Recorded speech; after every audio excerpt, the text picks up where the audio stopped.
The final weekend of Major League Baseball action before the All-Star break. Now, it's the unofficial midway point of the year because we're well past 90 games of 162 in this MLB regular season, but still it allows us that time to reset everything for the home stretch following the Mid-Summer Classic. One final set. Some have already started. 3-game sets that start today on this Friday.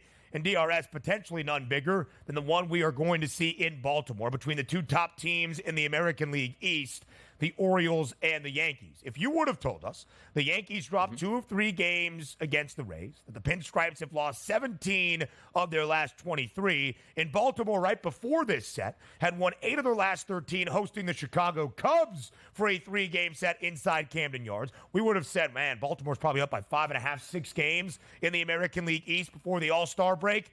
No, just a 2-game advantage as the O's were swept at home by the Chicago Cubs during their midweek set. And today it's not expected to get any easier for the Orioles. They're the home underdog against Garrett Cole and the Yankees. Yeah, you see that 9 there, and you say to yourself, okay, Yankees bats, Baltimore bats, where I sign up, and including the pitching matchup we'll get to in just a few moments. But I don't know what's going on with that Baltimore offense that has been so prolific. And granted, we understand baseball's a long season. You're going to go through lulls in your offense. You're going to go through lulls on your pitching staff and your bullpen. It just seems to be happening at the wrong time for the Orioles. But this is a massive matchup. If we're taking a look at Cade Povich, who does most of his innings, or I should say pitch most of his innings on the road this year. But if we are looking here, Ben, at just the past 60 days with a minimum total of 20 innings pitched, Povich is the worst pitcher on the card today. How about this? You know, I talk about that XFIP minus number. 100 is the baseline. Below that, very good. Above that, not so good. He's got a 147. So again, 100 is average. He's a 147. Yeah. You take a look at his ERA over those 60 days, if you're into that, 6.51. You want to take a look at his XFIP number. When we talk about that, it's similar to ERA. Like you want that 350 or less. He's at a 5.99. So effectively, he's at a 6 XFIP number. Now, granted, you look at that Yankees lineup that hasn't been sensational over the past 30 days. Judge, Soto, Torres, who does have a high ISO power number, and also Jones, who only has 13 at-bats against left-handed pitching with some decent numbers. It doesn't show that great, but Povich has been really bad against lefty and righty batters as a left-handed pitcher. You flip it over to Baltimore. Yes, their lineup typically shows very good against right-handed pitchers, and we don't technically know what we're still getting out of Garrett Cole. But having said that, I really know it looks like what I'm getting out of Povich, which isn't a great pitcher. Their offense has been struggling. There's a chance that we get 5 to 6 innings pitched that are quality out of Garrett Cole, and that should be enough. I like the Yankees tonight in Baltimore. Crazy, man. They are slipping down here, and we might even see a role reversal in the AL East race here by the time we get to the All-Star break. That would be crazy, but I like the Yanks tonight.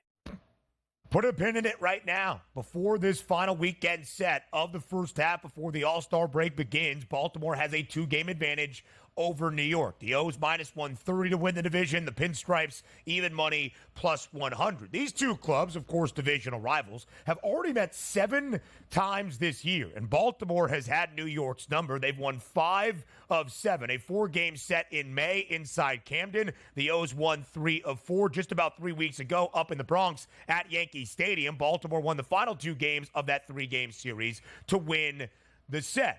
So Baltimore has had the upper hand on New York. But, Donnie, how much can change in 3 weeks? Even after losing the series against Baltimore about 3 weeks ago, the Yankees had a 1.5-game lead over the Orioles in the division. Now the O's in front by 2 games. Again, the Yankees have dropped 17 of their last 23 games entering this set against the Baltimore Orioles. Now we go to an American League East team that's back to 10 games above 500, the Red Sox. Tanner Houck in the final game of their series against the A's yesterday at home, absolutely dealing. 6 innings of 2-hit baseball, shutout work against Oakland. Boston wins 7-zip. Now they welcome in the Kansas City Royals. This is a series I will be in attendance for tomorrow afternoon on a Saturday in Beantown. My first ever trip to Fenway in game number 1. No starter named as of this moment, at least according to FanDuel, for Boston. Cole Reagan's out there for KC. Reagan's an all-star for the Royals this year. Yes, and also Reagan's has been a very good pitcher this season. Now, also, we've been blessed with some really good weather conditions on the East Coast. Forget about some of the rain that we're getting in that, tri-state area of New York, Delaware, and also Pennsylvania. Let's take a look at this, though. 81 degrees, wind blowing out to dead center field at 10 miles an hour. That's always tough at Fenway to deal with. But if we're taking a look at Cole Reagans here, from his just away starts, he's actually done very well. You take a look at him here. How about this? A 3.04 ERA, which equates to a 3.42 xFIP through 50.1 innings pitched this season on the road. That's really good. That'll help you out. And right now, we're showing for the Boston Red Sox, Cooper Criswell is the starting pitcher. Now, granted, doesn't have a lot of starts over the past 30 days, but on the season, 218 batters he's faced, been a 155 ISO, which you'll take that, and a manageable weighted on base percentage of 3.07. 10 runs it takes to get to that total, but it's so tough in a ballpark there. Like we talk about so many times, like let's just say in Philadelphia, you need great pitching. I think you're going to get solid pitching on both sides, which does lend itself to an under. So until we see the official starting lineups here, which include the pitchers, you probably have a slight lean towards the under, but that could change depending who's on the mound here for Boston. 9 is the total. Some storms in the Northeast. I'm a little bit worried about the game tomorrow, scheduled to start around 4 p.m. Eastern time with some storms predicted in Boston. Hope I can get there. Never been to Fenway. Very, very excited. And the Red Sox could be rolling into that game on Saturday. Speaking of a team on a roll, the fork is gone. It is broken. It might never come out again. The Houston Astros, 49-44, 5 games above 500, the most they have been above 500 all season long. Houston has won 16 of its last 20 games, an in-state showdown, a divisional rivalry, as they get ready to host the Texas Rangers, the reigning World Series champs, this weekend in H-Town. -148. Now the updated number on the Stros, total at 8. What do you like for the start of this set between Texas and Houston? This is a big series. It certainly is, as you're going to see a couple of those here heading into that, what we call the unofficial halfway point at the All-Star break. Some of these teams getting momentum, which is what you want. Some of these teams going to be losing steam, which is certainly not what you want. You take a look at Andrew Heaney on the mound going up against Hunter Brown. You usually say to yourself, not really household names, but both of these guys have been in decent form over the past 60 days. And also taking a look at that Houston offense going up against left-handed pitching. It hasn't fared all that well. Altuve's done well, Bregman's done well, and Dubon has done well. The rest of that lineup, not so much against left-handed pitching. And also keep in mind, Andrew Heaney maybe had a little bit of a rough start to the season. Past 30 days, 119 batters he's faced, a 148 ISO and a weighted on base percentage of 297. That sets up pretty well. Flip it over to Hunter Brown. How about this, Ben? Over the past 30 days, an 060 ISO and a weighted on base percentage of 264. Feels a little bit like playoff baseball. Even though that's a true hitter's ballpark, I'm leaning more towards the under than a side in this one. Not just an in-state showdown, not just divisional foes, of course, a rematch of last year's ALCS. These two teams have faced each other 7 times this year. Houston's won 4. Texas has won 3. The Astros winners of 16 of their last 20. The Rangers looking a little bit better. A little bit more like the ilk of a World Series champ defending that crown. They've won 7 of their last 10, but still 5 games below 500. Houston only 2 games back of Seattle for the top spot in the American League West. The Guardians lost 3 of 4 against the Tigers, but still, because the O's have struggled, maintain that best record in the American League. They're on the road tonight in the Trop, where the Rays are a home favorite. The Rays, better baseball as well, with a victory today, as the odds expect. Tampa back to 500 for the first time in a while. You saw it yesterday. We talked about a game where they had the Cleveland Guardians going against a team that you thought might be inferior in Detroit. And I told you, Detroit was the better team yesterday and won. You might see that number again pop up today. Sign me up. Cleveland Guardians getting plus money. Don't do it. Taj Bradley this season at home, one of the best pitchers in Major League Baseball. Take a look at this, Ben. 41 innings pitched at home this year. An ERA, 1.76. An xFIP of 2.56. Carlos Carrasco hasn't been near the pitcher that Taj Bradley has been, at least analytically here. You know what's going to happen today? The Rays are going to beat the Guardians, and that slide is going to continue for another day. The World Series favorites, the LA Dodgers, might go stumbling into the All-Star break. Swept this week in Philadelphia, and resoundingly so by the Phils. LA was the underdog in all 3 games at the bank, as you might expect, against the Phils. They lost all 3, 8 times still only this year for the Dodgers, booked as an underdog in just 2-6 straight up. But an underdog in Detroit? That can only mean one thing. Tarek Skubal is on the bump for the Tigers. Detroit's won 8 of its last 11 games as well. Donnie, will the Dodgers bounce back, or is this the worst spot you could hope to kind of show some resilience against the American League Cy Young frontrunner? Yeah, man, on the road, licking your wounds after leaving Philadelphia and saying, all right, we get the big maple on the mound. Let's see what we can do against the lowly Detroit Tigers. And then you get Tarek Skubal, maybe the best pitcher in Major League Baseball, to counter you. That's not going to be great. If you just take a look at numbers, first of all, we understand how talented that lineup is for the Dodgers 1 through 9, still without Mookie Betts. It's much more talented than the Detroit Tigers, but you could argue that same thing yesterday. The Tigers weren't as talented as the plate going up against the Guardians, still won the game. Why? Because the pitcher is so much better on the mound. You take a look at Tarek Skubal this year, and if we're just going on home starts alone, since once again the game is in Detroit, he's been fantastic. How about this? A 1.74 ERA at home through 51 and 2/3 innings, a 3.05 xFIP, so it's a little bit higher, but still, it's in that very good grade. You flip it over to Paxton, one of those guys you've heard me talk about quite a bit this year. Sometimes you just take a look at that ERA and say to yourself, well, he should be pretty good, but the xFIP numbers and the analytical numbers are sky high. Why? Walks too many batters, doesn't strike out enough, and gives up fly balls. That's a recipe for disaster. Even though that Detroit lineup is not very good against left-handed pitching, I still think Detroit wins this game, but more importantly, I think we stay under the total in this game. A few runs out of Detroit could be enough to beat the mighty Dodger bats here. So there you go. The Tigers not the greatest offensively. Yesterday, though, plating 12. Matt Vierling was great 2 days ago. Riley Green, 3 ribbies yesterday, and the big victory for the Tigers. Again, they swept the Reds over the weekend. They take 3 of 4 against the team atop their own division in the American League Central, the Cleveland Guardians. Tarek Skubal, in his most recent start, 13 Ks. I believe it was on Sunday. His strikeout prop today against L.A., just 6.5. The over has the heavy juice. Now, a couple of months ago during the college basketball season, I took issue with a game played in Tulsa, Oklahoma between the Memphis Tigers and I believe it was Tulsa, called a Midwest matchup. I take issue here with the Atlanta Braves in San Diego. East versus West? Does anybody consider Atlanta East? South, I would get. Southeast? Oh, no, it's not. You were telling our producer, Joe Frieso. All right, I'll let that one pass. Then National League East versus National League West. The Braves minus 118 as a road favorite in San Diego. They were riding a 4-game win streak, were the Atlanta Braves, DRS, before they lost the final 2 games in Arizona.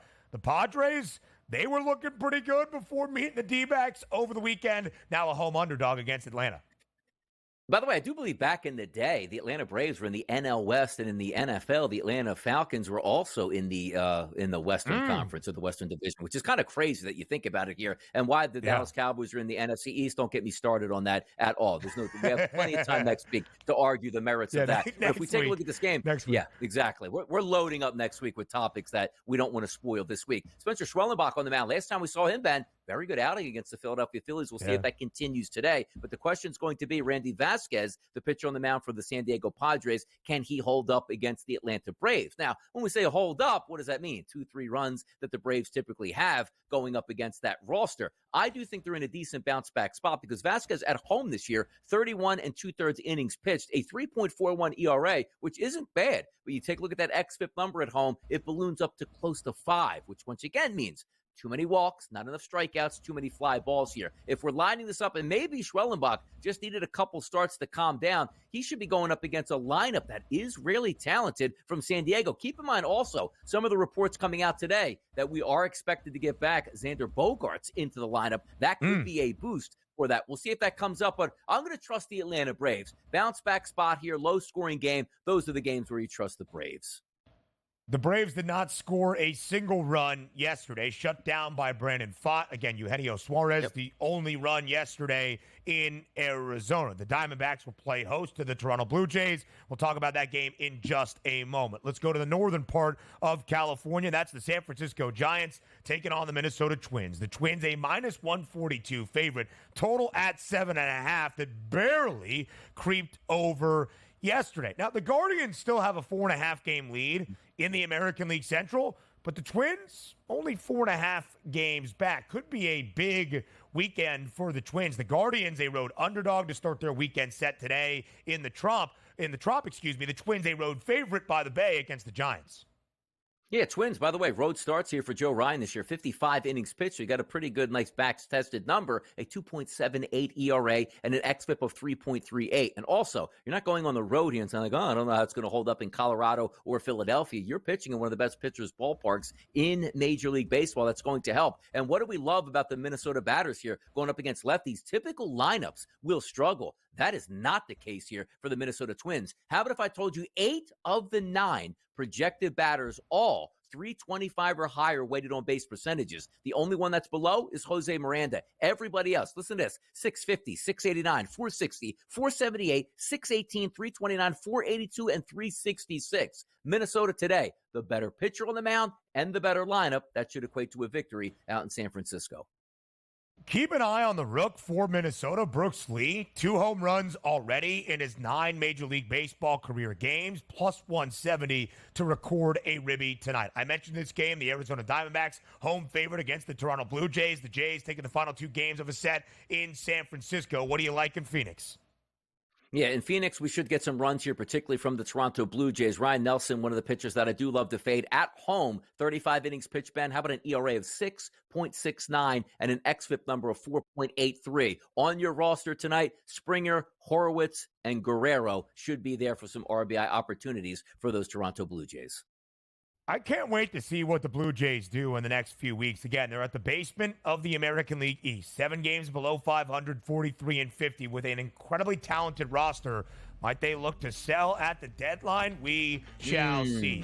The Cardinals had an interesting week. It was a show-me-state showdown against the Kansas City Royals, but game number 1 was rained out, so they played a doubleheader on Wednesday. That was really the only action for the Redbirds. Now they get ready to host a 4-game set in only 3 days before the All-Star break against the Chicago Cubs. A doubleheader and a makeup game tomorrow on a Saturday. St. Louis has been playing pretty good baseball as of late, despite losing both of the games in the doubleheader against KC at home. They've still won 12 of their last 19 since the end of June. Chicago playing really good baseball, sweeping the O's on the road, winners of 4 straight, winners of 6 of their last 7, and yet with Sonny Gray on the bump today under the arch, St. Louis booked as nearly a $2 favorite at home. Will the odds be the result at the end of the game? If you're looking, again, this is why we love baseball, man. Day to day, it's just about the pitchers on the mound and how they match up with each other. You can't say with a straight face, oh, look at that. The Chicago Cubs just went in and torched one of the best teams in baseball. They should be able to handle St. Louis, and getting that much of a price, here's the reason why. Take a look at Sonny Gray, who's going to be on the mound today for the St. Louis Cardinals at home this year, Ben. Absolutely phenomenal. 52 innings pitched. How about a 1.90 ERA and an xFIP of 2.58? Say, wow, that's really good. How are we going to counter that with Kyle Hendricks on the mound? Well, just take a look at his road-home splits here. On the road for him, 33 2/3 innings pitched. Typically, you'd say to yourself, like, man, it must be a joy to get out of Wrigley, right? You pitch much better. How about an 8.55 ERA and an xFIP over 5? You look at that St. Louis lineup today. They should be able to torch. Weather conditions, not going to help out all that much wind conditions-wise. 4 miles an hour from right foul pole to left foul pole, mid-80s temperatures. But there is a distinct pitching mismatch on the mound today. And in baseball, your momentum is only as good as your starting pitcher the next day. The better starting pitcher is with St. Louis. They'll win this game. A full slate on this Friday, a full weekend around Major League Baseball. The first half, unofficially, of this year comes to a close on Sunday evening. Then we get into the All-Star break. The next time we speak, it will be Monday. We'll be previewing the Home Run Derby. We'll be looking back at the weekend that was and using the time to reset at the All-Star break for what we can expect down the home stretch of 162 games in this Major League Baseball season. Donnie, as you look around the weekend slate in MLB, of course, there's the series in Baltimore between the Orioles and the Yankees. What are the Phils going to do to add to their lead against the Oakland Athletics? Can the Dodgers bounce back from being swept this week in Philadelphia, this weekend in Detroit? What series above all is going to get your most attention? I don't know if it's a singular series, but I just want to see how some of those, because sometimes you forget about it, Ben. You check the standings like at the end of the weekend. I'm really going to check them this week to see how they project. You just want to see some of those baseball teams. Like if you are watching in one series, it's probably the Yankees and the Orioles, because if you have a good series by the Yankees, that not only is going to propel them back into the lead, but also that's a devastating slide for the Orioles that we were talking about the beginning of the week. They could be up 5+ games. That would be crisis mode in Baltimore at that point. Yeah. It's a really good point. I'm also going to keep an eye on the New York Mets. They're now into a wild card spot, tied for the third and final wild card spot with the San Diego Padres after sweeping the Nationals and plating 7 and blanking the Nats yesterday at home at Citi Field. The Grimace Mets are here to stay since Grimace threw out the first pitch way back on, I believe it was June 12th. The Mets are currently 19-8 in that time frame. All right, now a best bet to send you into the weekend. Before we say farewell, before we say goodbye, it is time for bye. Bye.